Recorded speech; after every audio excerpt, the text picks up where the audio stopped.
യേശുവിൻ്റെ ധന്യനാമത്തിന് മഹത്വമുണ്ടാകട്ടെ.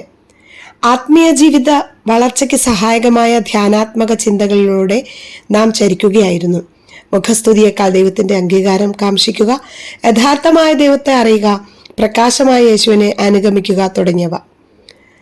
അഗാധ പാണ്ഡിത്യം നമ്മെ വിശുദ്ധനും നീതിമാനും ആക്കുകയില്ല.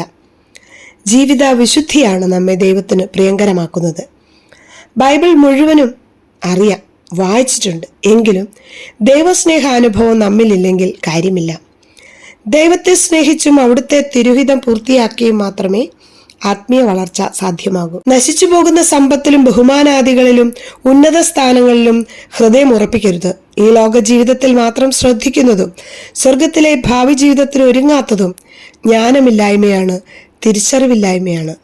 സഭാപ്രസംഗകൻ പറയുക ഇപ്രകാരമാണ്: കണ്ടിട്ട് കണ്ണിനോ കേട്ടിട്ട് ചെവിക്കോ മതി വരുന്നില്ല. 1-ാം അധ്യായം 8-ാം തിരുവചനം. തന്മൂലം ദൃശ്യവസ്തുക്കളോടുള്ള പ്രിയത്തിൽ നിന്ന് ഹൃദയത്തെ വിമുക്തമാക്കണം. ക്രിസ്തുവിന്റെ വചനങ്ങൾ പൂർണ്ണമായി ഗ്രഹിച്ച് ആസ്വദിക്കണമെങ്കിൽ ഒരാൾ തൻ്റെ ജീവിതം മുഴുവനും ക്രിസ്തുവിന്റെ ജീവിതത്തോട് അനുരൂപമാക്കണം. ക്രിസ്തുവിനെ എത്രമാത്രം അനുകരിക്കാൻ കഴിയുന്നു എന്നതിലാണ് ക്രിസ്തീയ ആത്മീയതയുടെ ആഴം ഇരിക്കുന്നത്. അതായത് ക്രിസ്തു ശിഷ്യർ ക്രിസ്തുവിനെ അനുകരിക്കണം. യേശു പറഞ്ഞു, ഞാൻ ലോകത്തിന്റെ പ്രകാശമാണ്. എന്നെ അനുഗമിക്കുന്നവൻ ഒരിക്കലും അന്ധകാരത്തിൽ നടക്കുകയില്ല, അവന് ജീവന്റെ പ്രകാശമുണ്ടായിരിക്കും. യോഹന്നാന്റെ സുവിശേഷം 8-ാം അധ്യായം 12-ാം തിരുവചനം. പ്രകാശിതരായി ഹൃദയത്തിന്റെ സകല അന്ധതയിൽ നിന്നും മോചിതരാകണമെങ്കിൽ യേശുക്രിസ്തുവിന്റെ ജീവിതം ജീവിക്കുക പരമപ്രധാനമാണ്. ഇരുളു നിറഞ്ഞ ആത്മീയ വഴികളിൽ ഇതാണ് വഴിയെന്ന ദൈവാത്മാവിന്റെ ദിവ്യമന്ത്രം ശ്രവിക്കുവാൻ, ആത്മീയ യുദ്ധത്തിൽ വീണുപോകാതെ മുന്നോട്ടു പോകുവാനും വിശുദ്ധിയുടെ ആലയത്തിൽ ദീർഘകാലം വസിക്കാനുള്ള സ്വപ്നമെങ്കിലും നമ്മിൽ രൂപപ്പെടാൻ നാം അതിയായി ശ്രമിക്കേണ്ടതുണ്ട്. ക്രിസ്തീയ പൂർണ്ണതയ്ക്ക് വേണ്ടിയുള്ള പ്രയാണത്തിൽ നമ്മെ വഴിതെറ്റിക്കുന്ന ലോകം, ശരീരം, പിശാച് എന്നിവയോടുള്ള പോരാട്ടത്തിൽ തളരാതെയും തകരാതെയും മുന്നോട്ട് നീങ്ങാനാണ് ശ്രമിക്കേണ്ടത്. പരിശുദ്ധാത്മാവാണ് യേശുക്രിസ്തുവിനെ കുറിച്ചുള്ള പഠനത്തിലെ നിധി കണ്ടെത്താൻ നമ്മെ സഹായിക്കുന്നത്. ഈശോയെക്കുറിച്ചുള്ള അറിവും പഠനവുമെല്ലാം നല്ലത് തന്നെയാണെങ്കിലും അവയെക്കാളും അതിപ്രധാനമാണ് ഈശോ പറഞ്ഞിട്ടുള്ളവ പ്രാവർത്തികമാക്കാൻ ശ്രമിക്കുക എന്നുള്ളത്. യേശുവാകുന്ന പ്രകാശത്തിൽ നടക്കുക. നിഴലുകൾ ഒരിക്കലും നമ്മുടെ മുമ്പിലുണ്ടായിരിക്കുകയില്ല, അവയെല്ലാം നമ്മുടെ പിൻപിലായിരിക്കും. ആ തിന്മകളെ എതിർത്ത് തോൽപ്പിക്കുക പ്രധാനമാണ്. മനുഷ്യരാൽ പുകഴ്ത്തപ്പെടുന്നതിൽ ഒരിക്കലും ആനന്ദം കണ്ടെത്തരുത്. ദൈവം എന്നെക്കുറിച്ച് എന്തു ചിന്തിക്കുന്നു, അവിടുത്തെ മുമ്പിൽ ഞാൻ ആരാണ് എന്ന് ചിന്തിക്കുക.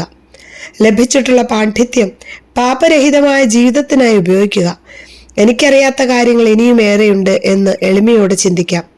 നമ്മേക്കാൾ അനേകർ വിജ്ഞരും വിദഗ്ധരും ആയവർ ധാരാളം. ദുർബലനെയോ പാപിയെയോ കാണുമ്പോൾ നാം മെച്ചമാണെന്നോ, നാം എത്ര നാൾ നല്ലവനായി നിലനിൽക്കും എന്നും ഓർക്കുക. അന്യരുടെ ഗുണങ്ങൾ കാണുക. എത്ര വിജ്ഞാനിയോ അത്ര വിശുദ്ധി സൂക്ഷിക്കുക. നാം ദുർഗുണങ്ങൾ ഉപേക്ഷിക്കാൻ ഉത്സാഹം കാണിച്ചിരുന്നെങ്കിൽ എത്രയോ വേഗം ആത്മീയ വളർച്ച പ്രാപിക്കുമായിരുന്നു. ക്രിസ്തുവിനെ നേടുക എന്നതൊഴിച്ചാൽ ബാക്കിയെല്ലാം എനിക്ക് കുപ്പ പോലെയാണ്. ഫിലിപ്പിയർക്ക് എഴുതിയ ലേഖനം അധ്യായം 3 8-ാം തിരുവചനം. നിത്യരക്ഷയ്ക്ക് ആവശ്യമായ കാര്യങ്ങൾ പഠിക്കുകയും പ്രവർത്തിക്കുകയും ചെയ്യുക എന്നതാണ് യഥാർത്ഥമായ ക്രിസ്തീയ ശാസ്ത്രം അഥവാ ആത്മീയ ശാസ്ത്രം. ഉള്ളിൽ കാപ്പട്യമില്ലാത്തവരുടെ ബുദ്ധിക്ക് പ്രകാശം ലഭിക്കും. അവർക്ക് പരിശുദ്ധാത്മാവിന്റെ നിറവ് വളരെ കിട്ടും. അഭിഷേകം വന്ന് നിറയുകയും ആത്മീയമായ ഉന്നമനത്തിന് വളരെ എളുപ്പം സാധിക്കുന്നതും കണ്ടിട്ടുണ്ട്. ഉന്നതമായ കാര്യങ്ങൾ അവർക്ക് വെളിപ്പെട്ട് കിട്ടും. ജോലി തിരക്കിനിടയിലും ദൈവത്തെ സ്തുതിക്കാനും അന്വേഷിക്കാനും അവർ മറക്കുകയില്ല. അന്യരെ കുറ്റം പറയുന്നത് സംഭവിച്ച കാര്യങ്ങളെക്കുറിച്ചാണെങ്കിൽ പോലും ഉപവിക്ക്, അതായത് സ്നേഹത്തിന് എതിരാണ്. അത് വിവേകമില്ലായ്മയാണ്. എളിമ അഭ്യസിക്കുക, അപ്പോൾ നമുക്ക് വിശുദ്ധിയും വിജ്ഞാനവും കൈവരും. പുൽക്കൂട്ടിൽ ജനിച്ച ദിവ്യ യേശു നമ്മെ ഓരോരുത്തരെയും സമൃദ്ധമായി അനുഗ്രഹിക്കട്ടെ. ആമേൻ.